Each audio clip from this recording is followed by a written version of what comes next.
Como é que uma língua se liga à cidadania, à defesa da democracia, ao desenvolvimento social, à salvaguarda das línguas indígenas?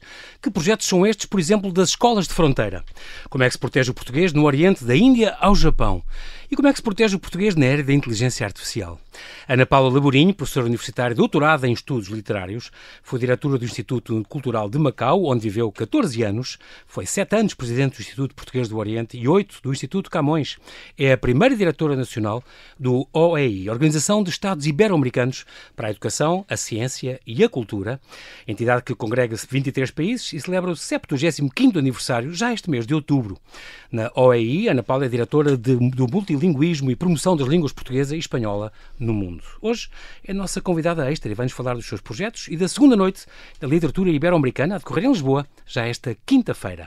Olá, Ana Paula, bem-aja por ter aceitado este meu convite. Bem-vinda à Rádio Observador. Olá, João Paulo, é um gosto enorme estar aqui. Eu tenho uma grande admiração também pelo seu trabalho. Muito obrigado, agradeço-lhe. A sua licenciatura, portanto, é em Filologia Românica, teve sempre ligada à Faculdade de Letras, e onde, aliás, Sim. É professora. Sim. Tirou o mestrado depois em Literatura Francesa, aqui entra o Céline e a sua... É verdade, é verdade. Gosta muito. É doutorada em Estudos Universitários, também pela Faculdade de Letras, aqui em Lisboa.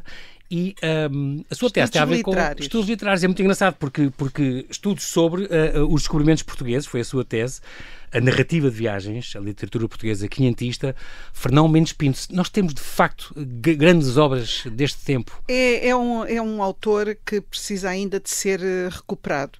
Eu considero que ele é a outra face de Camões. Nós não o vemos muito assim, mas a verdade é que ele, para além da obra extraordinária que nos deixa, que é um relato extraordinário, um testemunho, mas é também já um relato de ficção. Não é a questão da mentira, porque a ficção tem sempre na sua base verdade. É a maneira como ele já consegue descrever, fazer descrições, narrativas, olha, que é de tal maneira inovadora que essa de Queiroz, séculos mais tarde, vai repetir alguns destes processos. E, de facto, pensar que já agora fazer também a apologia do Fernão Mendes Pinto foi um best-seller na sua época. Teve na altura ainda mais edições e traduções que o Cervantes. Não sabia. Ia perguntar isso exatamente, o Dom Quixote. O Dom Quixote. É claro Incrível. Que o Dom Quixote é claramente uma ficção, mas este foi, e o que é muito engraçado é que ele é lido de diferentes formas. Nos sítios é lido como uma história maravilhosa, noutros sítios é lido como um relato verdadeiro e, de facto, dá para tudo. Exatamente. E eu acho que é uma obra que ainda falta cada vez mais estudar e até introduzir nos alunos mais jovens. Como é que na Ásia ele é lido, Ana Paula? Como é que é em Macau, na Índia, neste género de países por onde passou e com os quais trabalhou? Como é que eles leem a peregrinação? Chega lá? Chega. A peregrinação continua a ser editada e traduzida e há traduções nas diversas línguas, em chinês, em japonês, nas diversas línguas. E o que é muito interessante é que algum trabalho que tem sido feito hoje em dia sobre as fontes de cada um destes países, mostram que afinal ele não mentia. Afinal, tem muita de verdade lá dentro. Tem muito de verdade e é mais a forma extraordinária como ele conta que faz daquilo uma obra que parece... As cidades imaginárias, é um bocado isto, não é? É, as cidades imaginárias. Mas hoje, as fontes que se conhecem, quer da Tailândia, do Sião, quer do Camboja, quer naturalmente da China, que tem ali uma parte muito importante, mostram que muito do que ele contou efetivamente também se encontra contado nos relatos locais. Incrível. Este foi investigador do Centro de Estudos Comparatistas. O que é que se compara aqui? Qual é o objeto deste Centro de Estudos? Esse Centro de Estudos, naturalmente, os estudos comparatistas é uma área de conhecimento em que temos, em que temos uma leitura mais transversal do literário. Há projetos como, vou-lhe falar do projeto que eu ainda tenho acompanhado, que é o Orientalismo Português. Uma coisa, aliás, já começou em 2010, 2015, teve esse período em que exatamente, o Orientalismo, que é alguma coisa que nós não analisamos muito, ou não temos analisado. Agora, felizmente, há um grupo de jovens que trabalham sobre isso, porque não é o Oriente lido pelos portugueses, sobretudo nos séculos XIX e XX. Nós fomos mais tardios que o resto da Europa. O resto da Europa teve ali um grande interesse pela chamada chinoiserie, japonerie. Desprezavam um bocadinho aqueles mundos, mas ao mesmo tempo sentiam-se encantados pela... Deslumbrava, não era? Deslumbrava. Uma exposição sobre o assombro. Sobretudo a arte deslumbrava a laca e o jade. Exatamente, os artistas europeus. Portanto, houve essa... Os testemunhos do Venceslau de Moraes. Sim, mas houve essa onda, podemos dizer, que foi muito... que em Portugal, curiosamente, foi mais tardia, talvez porque nós já tínhamos tido um contacto com esses mundos. E, portanto, aliás, dos primeiros, não era? Exatamente. Eram os Nambanjin. No caso do Japão. E, portanto, foi mais tardio, mas foi muito intenso também e falou em Venceslau de Moraes, que é muitas vezes um escritor que nós não temos muito em consideração e que é valorizadíssimo, por exemplo, no Japão. Ao ponto, eu estava no Camões quando recebi um pedido extraordinário da Embaixada do Japão, que era a possibilidade de atribuir o nome de Venceslau de Moraes a um pequeno planeta que tinham descoberto. Por isso, imagina até que ponto é que vai o reconhecimento o Fernão Magalhães, que é muito mais valorizado no Chile e nos países. O Magellan, mesmo nos Estados Unidos, é muito mais tem estátuas, exatamente, e nós acabamos por não menosprezar às vezes estas figuras maiores. Viveu 14 anos em Macau, foi responsável pela língua, pela cultura portuguesa, da Índia até ao Japão, e tem esta grande paixão pela Ásia. Vem de onde, Ana Paula?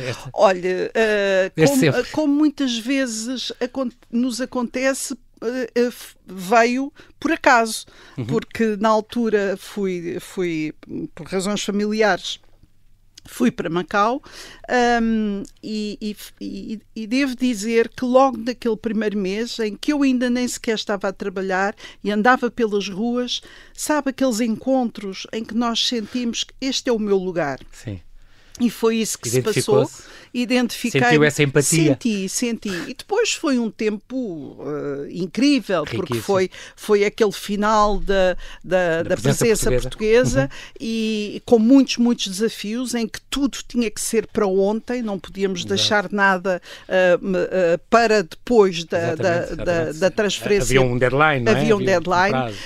E daí que eu estive ligada desde a criação de uma Academia das Artes Visuais, que não existia, até depois à criação do Instituto de Língua Portuguesa na Universidade de Macau, que também não existia, até depois, anos mais tarde, a esse instituto que foi já pensado no sentido e que felizmente ainda existe. De perpetuar, a ideia era perpetuar um bocadinho essa... Que absorver muitas competências que na altura eram do governo da administração portuguesa e que agora tinham que passar para alguma entidade. Exatamente. E foi nesse sentido de futuro, de construção, de pensar o futuro, que se criou o Instituto Português do Oriente. Além que era professora também na Universidade de Macau. Fui professora. Continuou a dar aulas, foi sempre professora. Não fui sempre professora. Nesta fase do IPOR era muito absorvente. Instituto Português do Oriente. O Instituto Português do Oriente, que ainda hoje existe, que, por exemplo, a Livraria Portuguesa em Macau pertence ao Instituto Português do Oriente, em que nós começámos os cursos de língua portuguesa, porque se pretendia manter essa dimensão. Portanto, foi um período muito exigente, mas que teve esse lado muito interessante também, que era fazer de Macau, já acontecia, mas agora, depois da administração portuguesa, era preciso reforçar essa ideia de Macau como uma plataforma giratória para a língua e a cultura portuguesa ali em toda a Ásia. Sente que muito do que ficou feito deu e ainda dá frutos? Ou se sente as coisas a perderem-se um bocadinho com o tempo? Não sinto a perder, acho que tem uma nova perspectiva. Desde já é preciso dizer que quem quer ver um lugar onde Portugal e os portugueses são valorizados, vai à Ásia. Porque, de facto, nós vamos à Ásia. Dizem que sim, e quando Malásia, quando dizemos Vietnã, que somos portugueses, é extraordinário ir a Malaca, ir à Ilha das Flores, enfim, mesmo ao Japão, a forma como nos tratam, é extraordinário. No Tibete ainda me falaram dos jesuítas, imagino. Exatamente, dos jesuítas. Os primeiros que chegaram a pé. Eu, quando cheguei a Malaca, à nossa presença portuguesa, à comunidade, o senhor chamava-se António de Alcântara. E então eu estive-lhe a explicar o que era Alcântara, que era um porto e tal, e ele estava entusiasmadíssimo. Mas é muito interessante, e hoje compreendemos cada vez melhor, que Pequim, a administração central, percebeu desde o princípio que Macau podia ser ali uma plataforma importante de formação em português. Claro que não era só por Portugal, tem muito a ver com os seus interesses em todos os países de língua portuguesa, nomeadamente no Brasil e em África. Sim, Angola. E por isso, curiosamente, eu vivi um período que foi um período difícil, mas ao mesmo tempo muito interessante, que foi a fase em que a administração portuguesa sai. Esta transição. Essa transição e em que praticamente o cônsul e eu, mais ou menos na qualidade de vice-cônsul, éramos as únicas entidades oficiais. E foi um período duro em que parecia que tudo iria desaparecer rapidamente. E são as autoridades de Pequim que dizem, não, nós queremos salvaguardar os macaenses, queremos a sua forma de vida, e as marcas da cultura também. As suas marcas culturais, e queremos, sobretudo, que seja uma plataforma para a aprendizagem do português. E assim, nomeadamente para a tradução português-chinês, havia um conjunto de entidades que depois já trabalhavam com universidades portuguesas, por exemplo, o Instituto Politécnico de Macau, que trabalhava com a Universidade de Aveiro, e eu penso que esse sentido de interesse está bem patente. Sim. Aliás, o português é a quinta língua mais usada na internet, a terceira nas redes sociais, no Twitter, no Facebook, é extraordinário. No mundo. Mas repare, parece que viam essa importância também. Sim, eles vêm há 100 anos, não é? E só isto, quando fizemos a transição, em 1999, havia 3 universidades na China onde se ensinava português. Neste momento são mais de 50. É impressionante. Por isso, nestes anos, espalhadas pelo território? Espalhadas pelo território, de facto, a China tem investido imenso na formação em português, até ao nível já de formação avançada, doutoramentos, etc. Portanto, desse ponto de vista, eu julgo que esta ligação é uma ligação que se mantém. Eu lembro, por exemplo, também de um Vietnã, falavam muito do alfabeto deles. Exatamente. Que foram os portugueses que introduziram, se não me engano, também os jesuítas. Foram os jesuítas que introduziram. Fonética. Aliás, ainda há os célebres sinais diacríticos, que são os nossos acentos, os circunflexos e tal, as cedilhas, que ainda existe no alfabeto vietnamita. E eles fizeram a romanização, coisa que não se passou com o chinês, portanto, é uma língua romanizada, mas que foi muito construída a partir também dessa experiência do português. E outra coisa era que também me lembro, Ana Paula, no Sri Lanka, muitos os substantivos, muito, além dos nomes, que os nomes é óbvio, mas também na Índia, não é? Mas muitos substantivos, roupa, casaco, camisa, eram de palavras portuguesas. No meio do singalês, de repente. Sim, isso também encontra no Japão, o copo, o botão, também encontra essa ligação no Japão. Como é que era? Eu lembro de uma história sua a ver com o Natal em Xangai. Como é que os chineses celebram o Natal lá? Estamos a falar nos anos 90, já há uns aninhos. Olha, mais recentemente celebram um pouco, não como nós, porque não têm esse lado de religiosidade, mas adoram a festa e, portanto, sempre houve festas de Natal. Mas junto à família, por exemplo, tem esse lado também ou não? Não tanto, não tanto. É mais a festa uma coisa pela... social, uma coisa social. Urbana, sim. Uma história minha é que eu conheci a China em 88. E a China em 88, lembro-me, por exemplo, de ir a universidades onde o reitor ainda vestia segundo aquele traje habitual de Mao Tse-tung. E, portanto, ainda havia... Vinha da Revolução Cultural. Exatamente. Portanto, a Revolução Cultural ainda estava muito presente na China. O que eu acho extraordinário, e foi nesse caso que fui a Xangai passar o Natal, porque também, enfim, era o período de férias, e Xangai, comparar o que era Xangai nessa época e o que é hoje é mesmo o dia para a noite, porque Xangai nessa altura não tinha luzes ainda, portanto estava tudo escuro. Ia-se a um hotel, ao cimo do hotel, e a cidade era toda escura. Portanto, não tem nada a ver com as nossas iluminações de Natal. Não, e hoje Xangai né? Sim. É uma metrópole absolutamente extraordinária. E só que ainda havia aquela coisa interessante de muitas lojas que eram quase museus, em que nós tomávamos chá, contavam a história de cada peça, portanto comprávamos peças e nós tínhamos que estar, e com muito gosto, a ouvir a história. Geralmente pessoas que eram que tinham sido antigos professores de história, alguns que falavam ainda línguas europeias, enfim, e nessa altura a minha filha, que era pequena, tinha 8 ou 9 anos, nós encarregámos-la, coitada, de trazer dois potes, só que o que aconteceu é que nós fomos ainda para uma outra cidade, não se pode ainda calcular como é que aquilo era, muito bonito, em Bezô, mas muito difícil de lá chegar, e o avião, que era o último dia do ano, não pousou ali, e nós corríamos o risco de ter ali ficar vários dias. Bom, eu lá exerci a pressão ocidental, tinha sido Tiananmen há pouco tempo, e disse: vocês não podem proceder assim, têm responsabilidades. Eles fizeram aterrar um avião de propósito para nos levar. E lá fomos, e lá regressámos nós, com a minha filha de lá, com os dois potes, só que regressávamos a Cantão e não a Hong Kong. Ainda tivemos que ir para Hong Kong.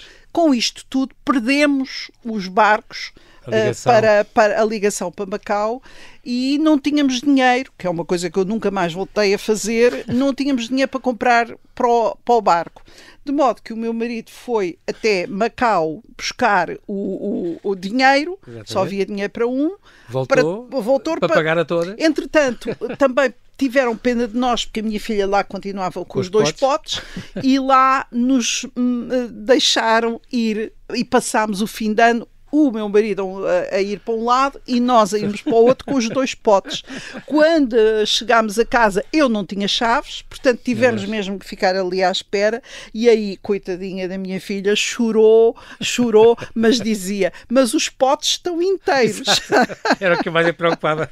Tem esta grande paixão pela Ásia, foi o que falou, foi presidente do Instituto Português do Oriente, e também Oriente, onde chegou a comer cobra também? Não. Nunca provou cobra? É o melhor. É verdade que me deram cobra. Miolos de macaco, não. Isto é uma coisa que se comia em Macau. Sim. É verdade que me deram cobra frita, e eu julgava que era peixe frito. Só depois é que percebi o que era. Mas enfim, já tinha comido e já tinha apreciado. Enfim. O psicológico sobrepõe-se ao gustativo. É verdade. E além das cerimónias protocolares do Japão, imagino, com a saia travada, naquelas cerimónias do chá, é verdade, que demoram horas. É verdade. E eu ainda não estava bem habituada ao que me esperava, de modo que fui com uma saia muito travadinha, na altura, era muito jovem.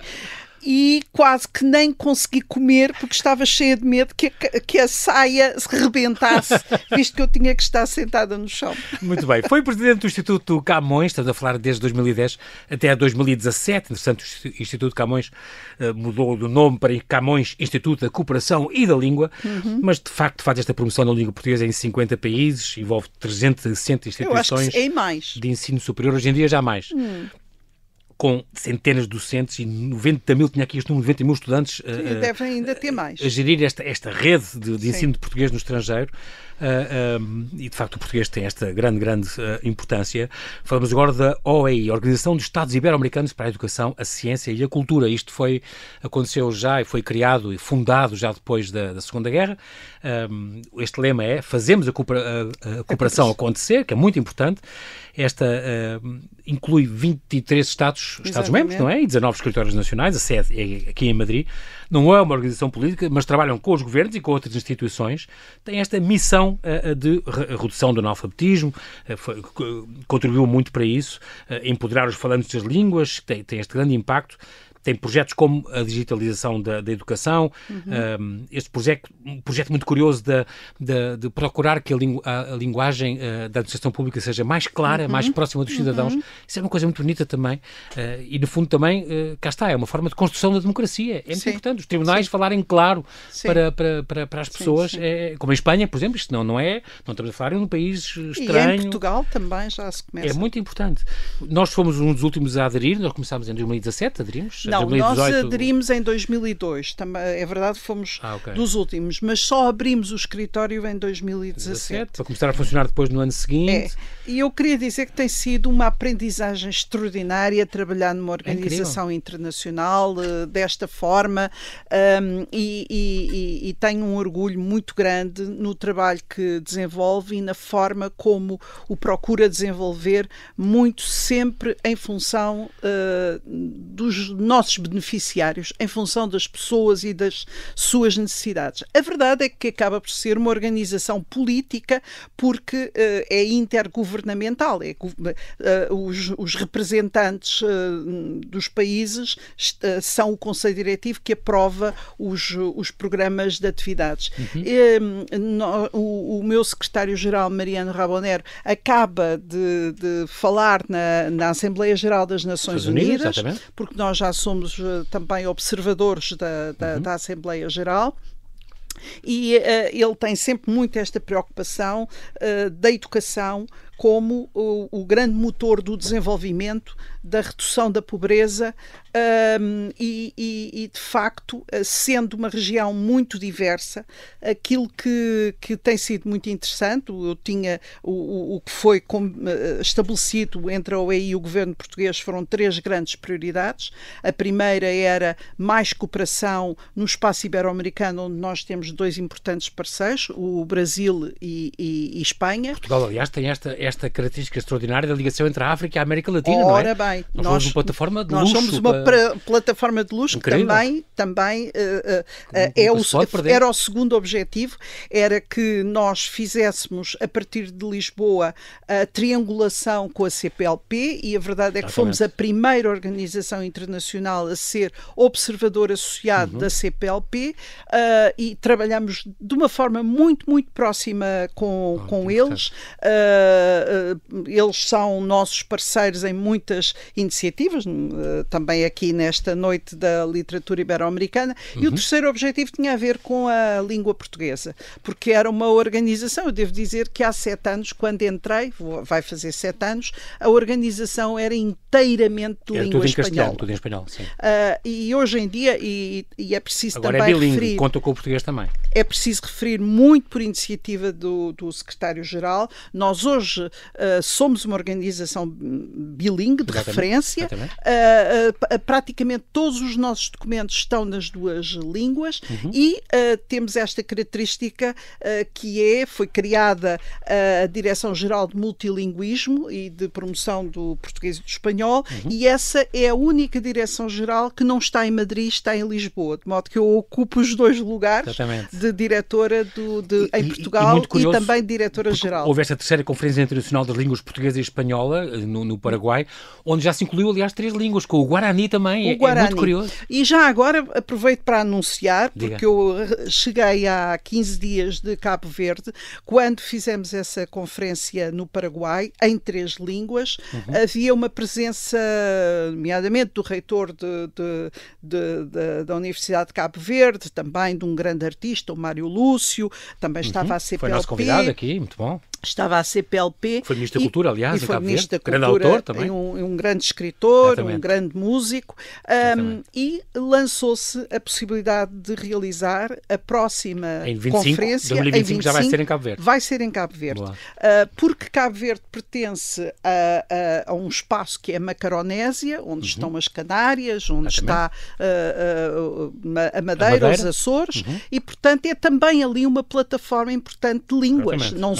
Não só estas, mas também as próprias línguas, nomeadamente o cabo-verdiano. De modo que eu acabei de regressar de Cabo Verde e está confirmada a realização desta 4ª conferência em Cabo Verde. A OEI tem 13 projetos em execução em Portugal.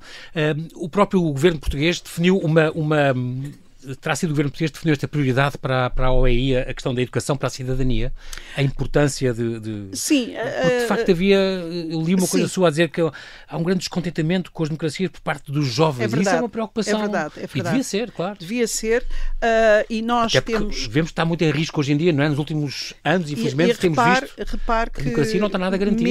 Mesmo ao nível daquilo que tem estado a ser discutido nas Nações Unidas, o Pacto para o Futuro. Exatamente. Esse pacto tem também uma declaração sobre as gerações futuras e tem uma grande preocupação com essas gerações futuras e até com uma justiça intergeracional, porque a verdade é que estes jovens também se sentem muito prejudicados, podemos dizer, pela situação que nós lhes deixámos, lhes criámos. E daí que a organização também tenha criado uma linha, já existia há muito tempo, Educação e Direitos Humanos, mas agora é um programa, reforçou precisamente direitos humanos, democracia e igualdade, e temos muitas iniciativas muito centradas nos jovens, enfim, também mulheres, porque é uma situação que não está resolvida, mas muito virada para os jovens, neste sentido de também para que serve a democracia, de trabalharmos com eles esta questão da democracia, porque a verdade é que eles muitas vezes sentem-se defraudados com a democracia. Se calhar com alguma razão. E se calhar com mas, alguma de facto, tem que ter razão. as ferramentas certas para ser combater críticos, esse descontentamento para ser críticos. E essa demissão, não é? Porque eles não ligam muito à política, não têm bons exemplos. Provavelmente é isso. Aliás, nós temos indicadores, sobretudo na América Latina, mas se calhar também os podemos estender à própria Europa, dessa sensação de que os grandes valores que nós associamos à democracia não lhes proporcionaram uma melhor vida. E é isto que é este descontentamento e é isto essa que nós demissão. Exatamente. Tem que se combater. Tem que, sobretudo, trabalhar-se com eles.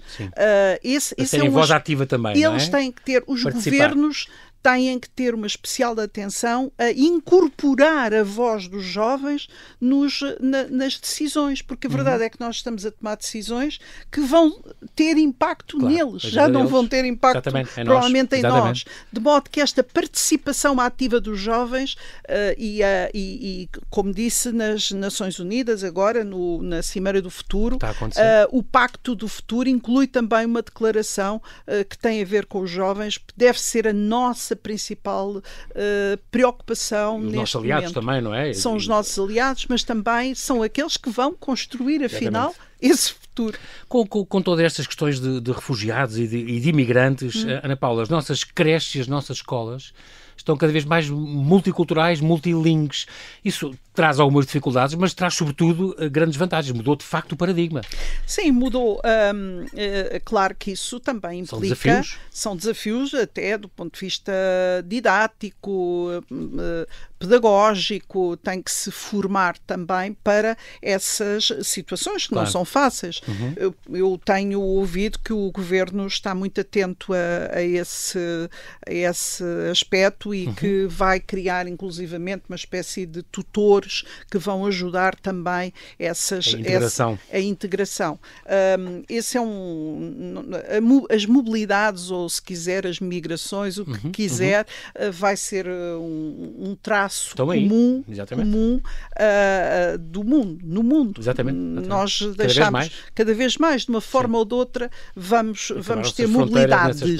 Vamos lhe chamar mobilidades no plural, umas mais desejadas, outras menos, outras forçadas. Temos ou seja, por guerras, alterações climáticas, precisamente. Portanto, vamos ter migrações, mobilidades, e, portanto, temos que nos preparar para tudo isso.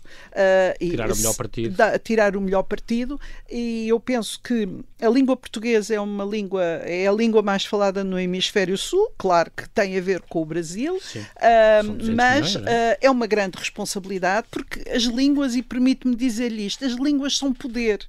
E nós vemos como o inglês tem assumido muito o poder através como língua.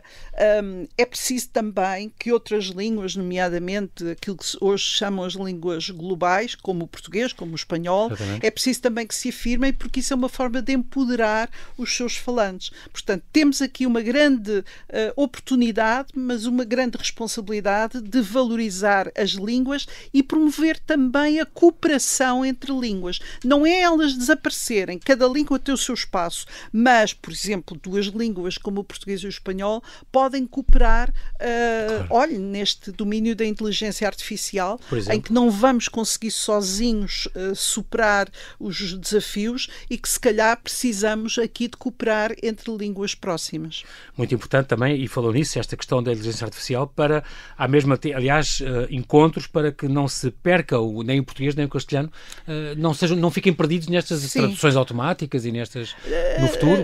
A tradução automática mesmo assim vai fazendo o seu caminho. Provavelmente outros domínios são mais problemáticos, e é preciso que a inteligência artificial vive muito de dados, ou vive essencialmente de dados, e quem tem mais dados é quem avança mais depressa. Por isso é que um inglês ou um chinês avançam tão depressa, mas também há um forte investimento dos governos respectivos, claro.